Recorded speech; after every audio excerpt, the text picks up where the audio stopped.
Hey guys, how's it going? So we're back with another video, and this is basically going to be part 3 of a series of the 1995 Epiphone Firebird series.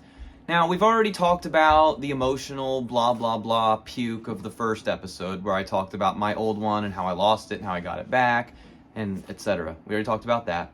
And then in the second one, we kind of fixed it up and restored it. So the third one is going to be the one that I think most people who find these videos of mine on this subject, this is going to be the one that they're going to want to watch, because maybe they see a 1995 Epiphone Firebird at GuitarCenter.com or at a pawn shop, or their buddy's selling one or whatever, and they want to see, is it a good guitar? Is it worth buying? Is it worth picking up? How is it? Well, this video is going to be for you. Today we're going to review that guitar. We're going to talk about how it feels, how it plays, how it sounds, and whether or not I recommend it. So we're going to go ahead and get started right now. So here it is. This is the 1995 Epiphone Firebird. So nothing incredibly special going on here. We'll start with the body. So this neck is a bolt-on neck. I should add that immediately. So the neck is bolted onto the body here. You've got your tune-o-matic right here. You've got your three-way switch. You've got your two mini humbuckers, and then you've got your volume, tone knobs down here. Your input jack, or output jack right here. Okay? And then here's your neck with your nice rosewood fingerboard. It is painted on the back. Again, as previously mentioned, this is a bolt-on. Now, whoever owned this one before me, they actually took the strap button. It's supposed to go right here. You can kind of see where it used to be. And they screwed into the neck plate, I guess, to make it more like an SG. I will say that that seems to work pretty well for this guitar. The body's interesting.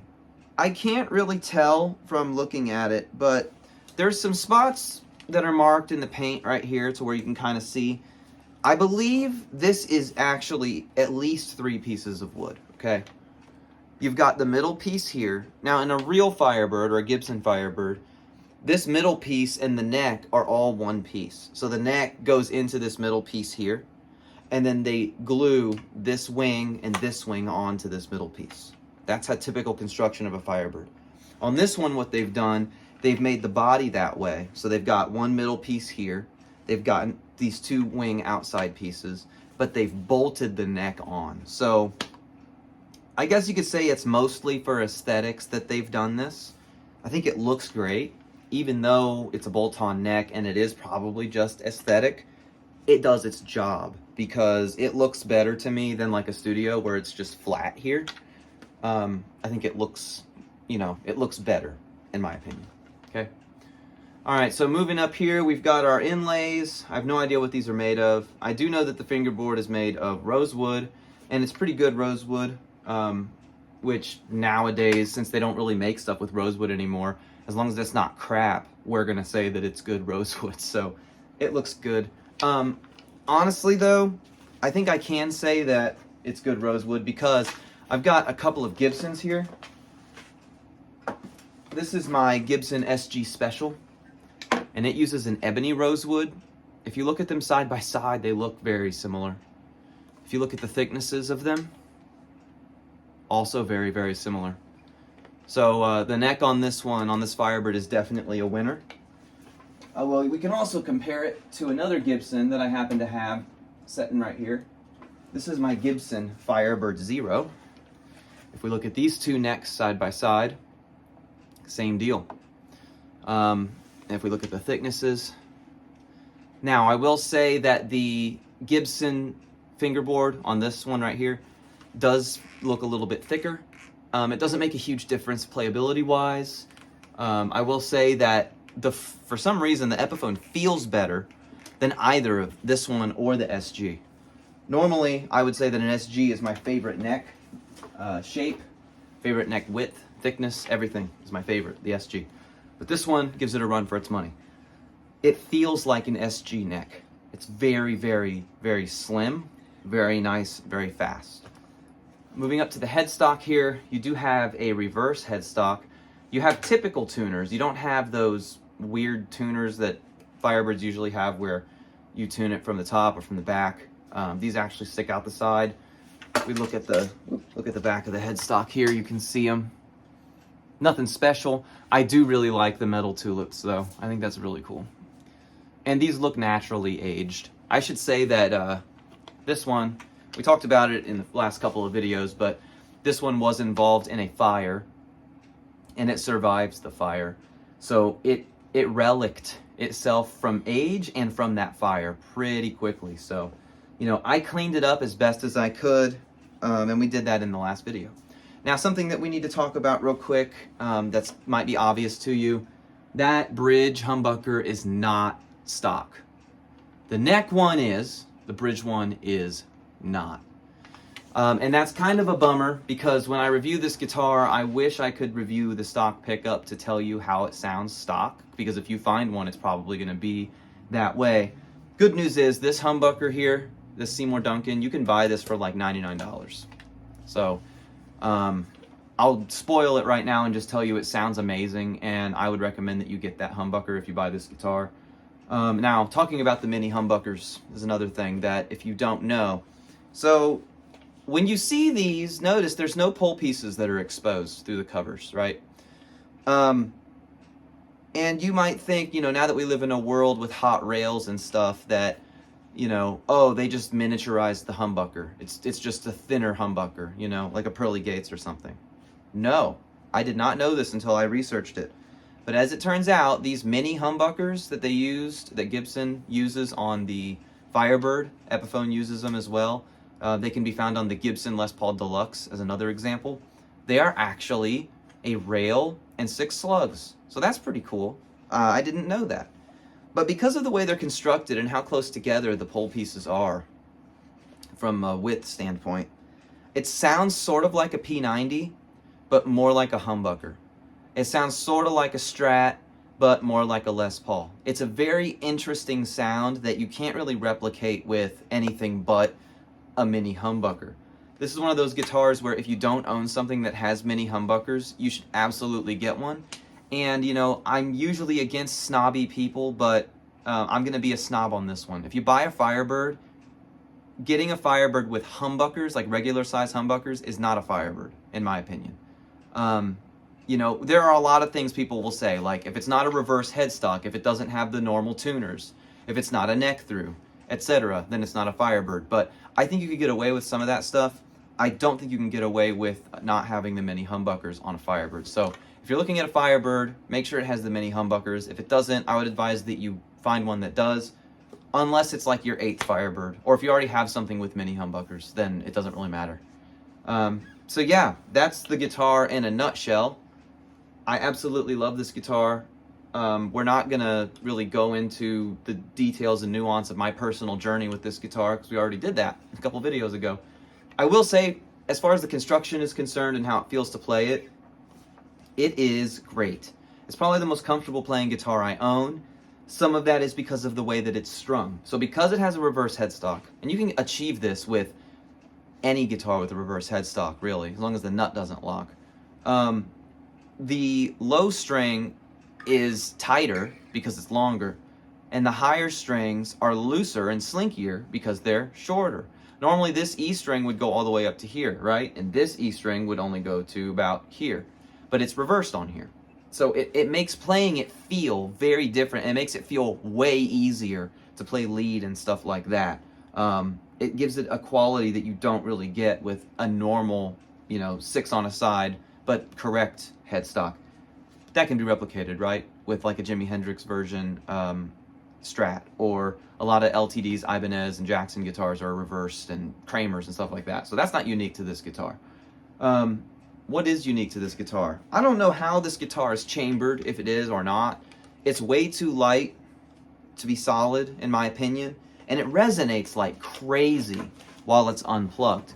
Now, some people, some purists would say, oh, that means it sucks because it's not a solid piece of wood. Screw you, that thing sucks, get a real Firebird.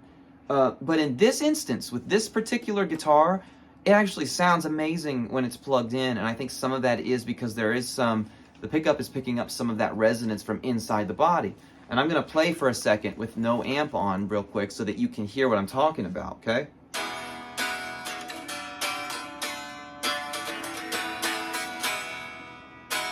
And I know that the camera's not going to do it justice. So what I'm going to do, really what you notice it is from the back, right here. And you don't have to hold your ear up to it. You know, if you hit it and hold it, it's crazy and eerie how loud it is like that. And it's still going right now. I own so many other guitars that don't do that. Strats that are hollow inside for the control cavity and stuff don't sound like that. I have a couple that do. My American Telecaster, which is just off camera over here, does that. My 2002 Affinity Red Squire Strat does that. I don't know why. But my Black Label doesn't do that. My Mexican doesn't do that. My HM Strat doesn't do that. Like, my Gibson Les Paul doesn't do that. It's crazy. So I think this must be chambered in some fashion. I want to try to give you this experience, okay? I'm going to stand up right now, and I'm going to hit an open chord, and then I'm going to turn the guitar around and see if the mic picks it up, okay? Let's try this.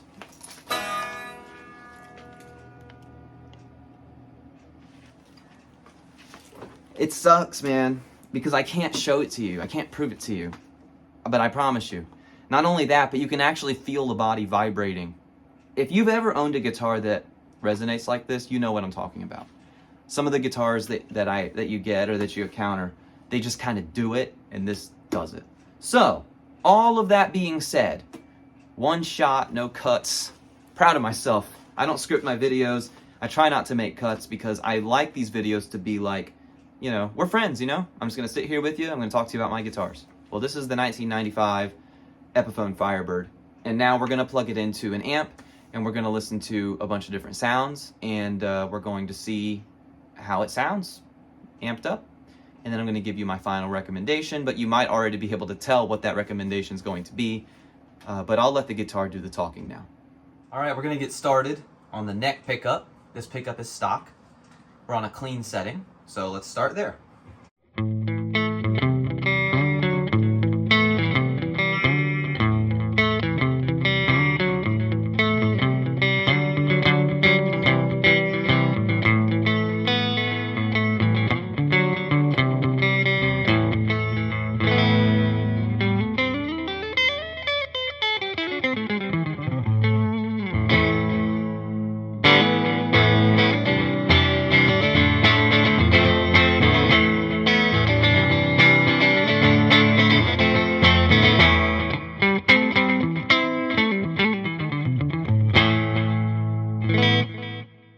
Sounds pretty damn good if you ask me. Put it on the bridge. This probably isn't going to sound very good on this clean setting, but you know, we'll try it anyway.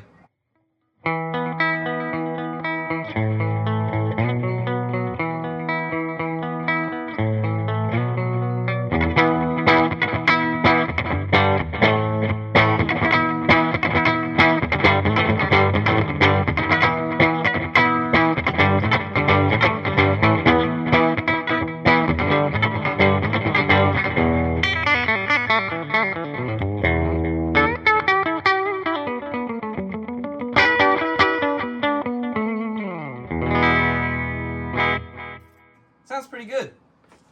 All right, now we're going to move it to a higher gain setting. All right, let's see. That is not what I wanted. Let's try this again. There we go. All right, let's start with the bridge.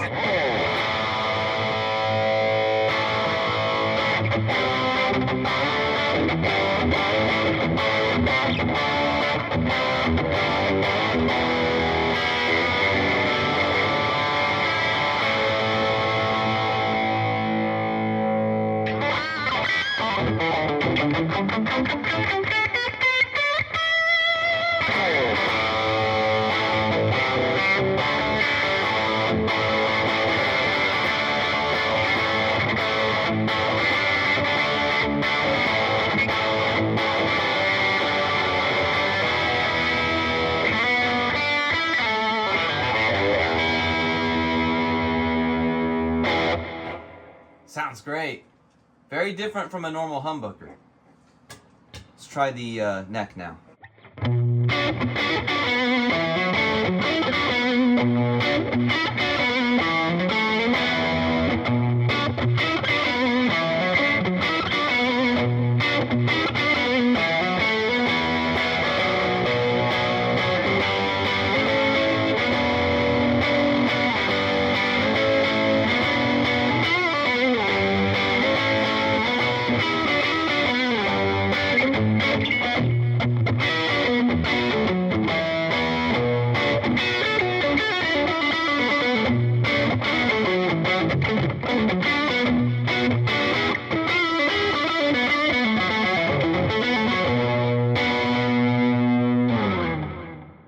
sounds amazing. Absolutely amazing. That's stock. That is the stock neck mini humbucker. It sounds awesome. It's like a beefier, heavier Strat neck pickup is what it sounds like to me.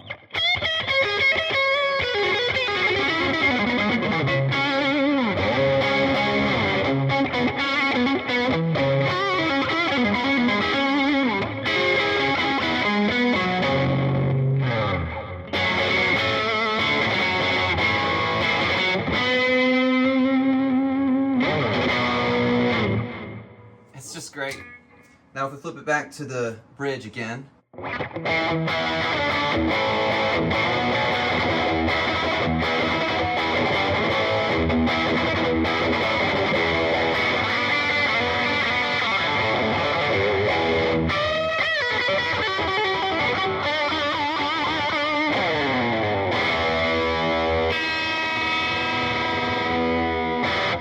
Whoops. There we go.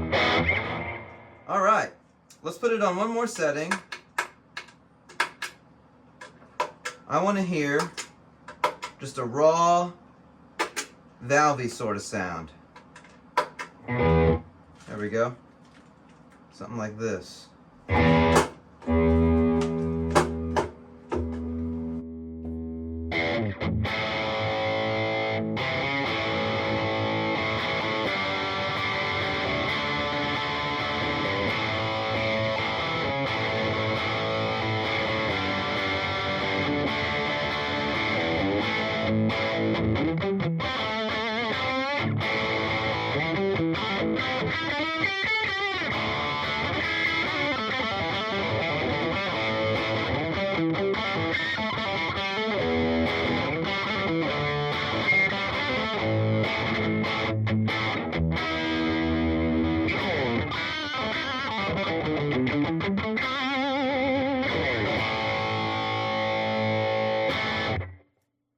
Alright, so what do I think about the Epiphone Firebird? This one in particular?